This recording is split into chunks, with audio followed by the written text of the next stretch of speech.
Hi, good day. I am Dylan Carluar Garcia, and today I will discuss my thesis entitled Geospatial Analysis of the Dynamics of Vegetation Disturbances and Recovery in Application to the Rehabilitation Plan of Cagjanao Mining Corporation.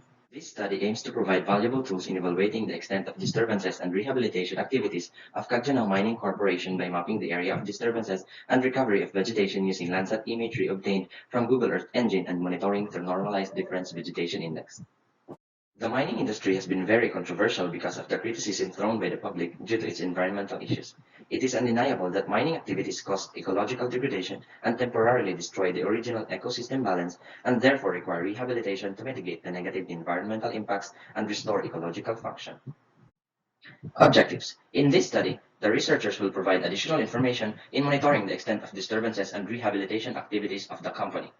This study aims to generate an NDVI time series using three different sensors, Landsat 5, Landsat 7, and Landsat 8, image provided by Google Earth Engine from the year 1995 to the year 2020 and analyze the vegetation disturbances and recovery from that range of date.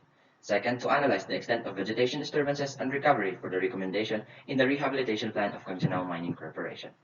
This study conducted inside the Mineral Production Sharing Agreement of Cagjanao Mining Corporation. Shown in Figure 2 is the methodological framework. First is the data gathering of MPSA boundary and the mine-out areas. This study composed of three major activities, which is generating NDVI time series to choose three-time prospect of the study, generating NDVI maps and NDVI difference maps, and the use of UI land trend pixel time series plotter in observing the data over time. Figure 3 shows the process involved in generating an NDVI time series to trace the year in which the lowest average NDVI value was recorded.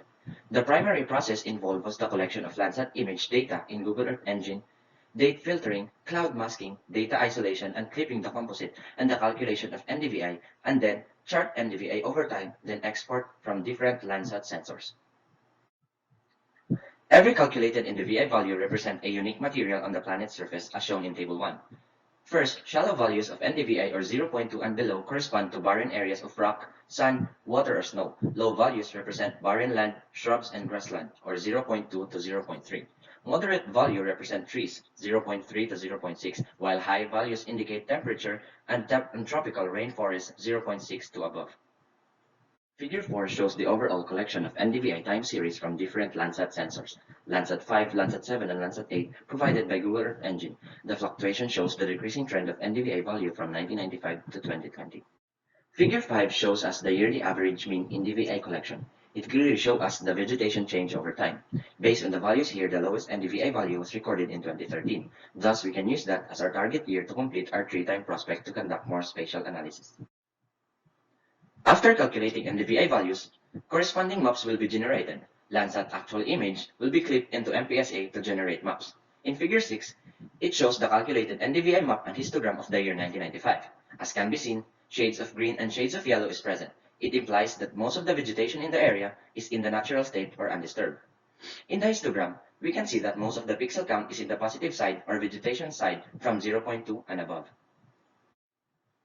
Figure 7 shows the NDVI map and histogram of the year 2013. As can be seen, shades of green and shades of yellow is present, but in the middle part, more shades of yellow appeared as compared to the year 1995. And in the histogram, we can see that a few pixel counts are already in the non-vegetation area, although a lot is still on the vegetation side, which has a value of 0.2 and above.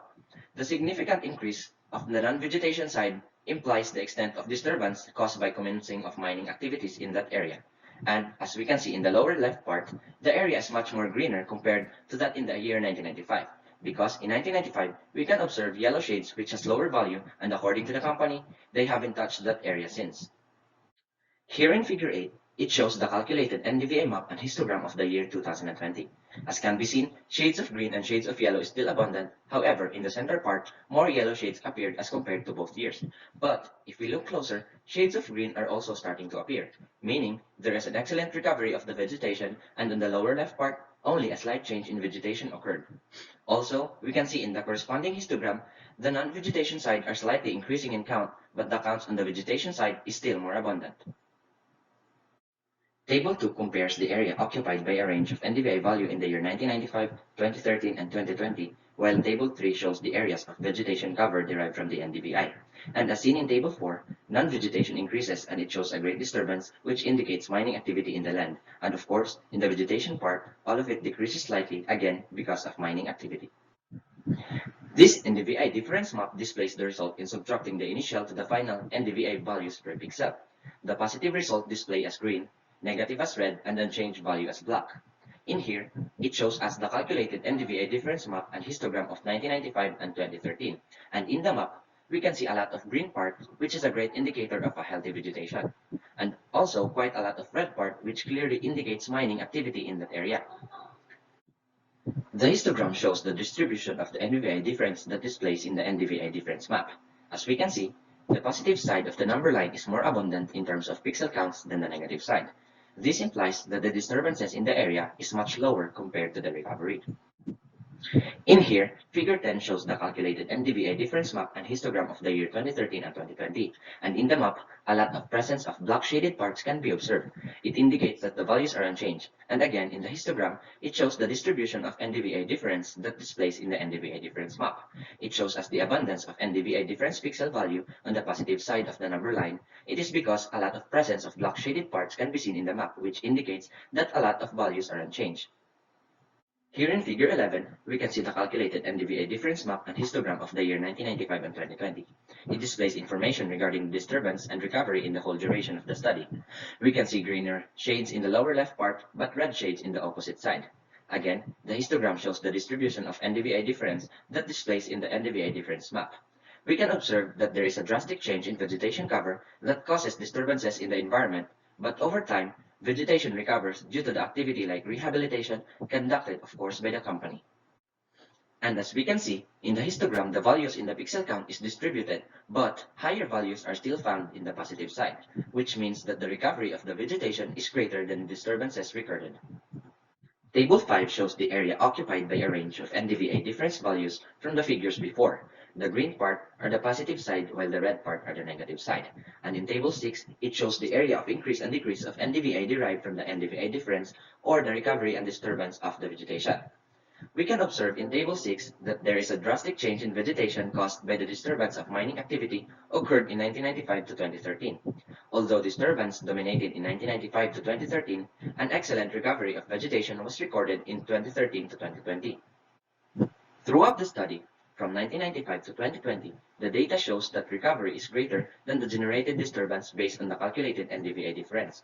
The vegetation disturbances were recorded with 249.85 hectares, while the vegetation recovery was recorded with 387.25 hectares.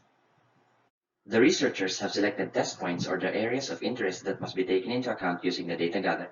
The test points are areas which have been declared as mined out and is undergoing a temporary or progressive rehabilitation as of today. Figure 12 shows us the areas under progressive rehabilitation and can be seen in the map, the mined out area and the VI where test points were taken. The red part in the left side is the test point area, which has been declared as mined out by the company, and the table below shows the basic information of the specific area. The location, area name, and the year planted. According to the company, they started planting or rehabilitating in 2015.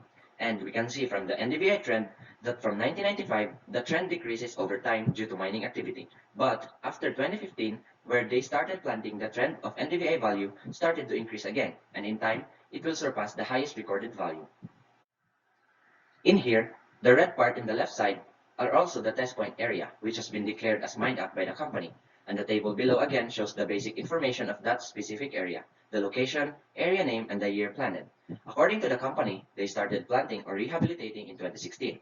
And from the NDVI trend, we can see that from 1995, the trend decreases over time due to mining activity. And as we can see, the values took quite some time in the non-vegetation area from 1999, but after 2016, when they started to plant, the trend of NDVI value started to increase again, and in time, it will surpass the highest recorded value.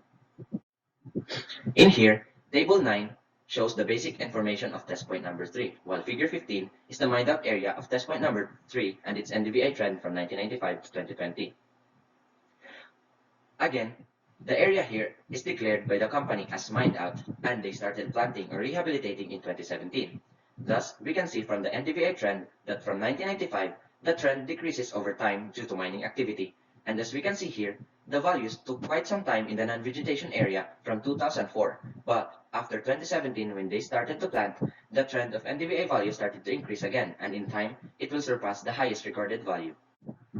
Using land trend algorithm applications of Google Earth Engine, the analyst generated test points of some mined out areas within the MPSA that can monitor the NDVI trend or the vegetation change over time.